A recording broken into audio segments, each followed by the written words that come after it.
فرعون نے خواب دیکھا کہ بیت المقدس کی طرف سے آگ آئی۔ اس نے مصر کو گھیر کر تمام قبطیوں کو جلا ڈالا۔ بنی اسرائیل کو کچھ ضرر نہ پہنچا، اس سے اس کو بہت وحشت ہوئی۔ اس نے خواب کی تعبیر پوچھنے کے لیے کاہنوں کے پاس گیا۔ کاہنوں نے تعبیر دی کہ بنی اسرائیل میں ایک لڑکا پیدا ہوگا جو تیرے ہلاک اور زوال سلطنت کا باعث ہوگا۔ یہ سن کر فرعون نے حکم دیا کہ بنی اسرائیل میں جو لڑکا پیدا ہو قتل کر دیا جائے۔ داعیہ تفتیش کے لیے مقرر ہوئی۔ 12,000 جبکہ ایک روایت کے مطابق 70,000 لڑکے قتل کر ڈالے گئے اور 90,000 حمل گرا دیے گئے۔ مشیت الہی سے اس قوم کے بوڑھے جلد جلد مرنے لگے۔ قوم قبط کے رؤساء نے گھبرا کر فرعون سے شکایت کی کہ بنی اسرائیل میں موت کی گرم بازاری ہے، اس پر ان کے بچے بھی قتل کیے جاتے ہیں تو ہمیں خدمتگار کہاں سے میسر آئیں گے؟ فرعون نے حکم دیا کہ 1 سال بچے قتل کیے جائے اور 1 سال چھوڑے جائے۔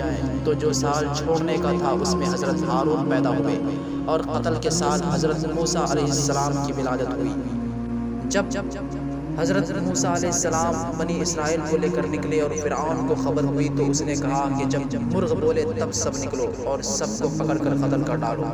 لیکن اس رات اللہ تعالیٰ کی قدرت سے صبح تک کوئی مرغ نہ بولا۔ مرغ کی آواز سنتے ہی فرعون نے ایک بکری ذبح کی اور کہا کہ اس کی کلیجی سے میں فارغ ہوں، اس سے پہلے 6 لاکھ قبطیوں کا لشکر جرار میرے پاس حاضر ہو جانا چاہیے۔ چنانچہ حاضر ہو گیا اور یہ ملعون اتنی بڑی جمعیت کو لے کر بنی اسرائیل کی ہلاکت کے لیے بڑے کر و فر سے نکلا اور دریا کے کنارے انہیں پا لیا۔ اب بنی اسرائیل پر دنیا تنگ آ گئی۔ پیچھے ہٹے تو فرعونیوں کی تلواروں کے بھیڑ چڑھے، آگے بڑھے تو مچھلیوں کا لقمہ بنی۔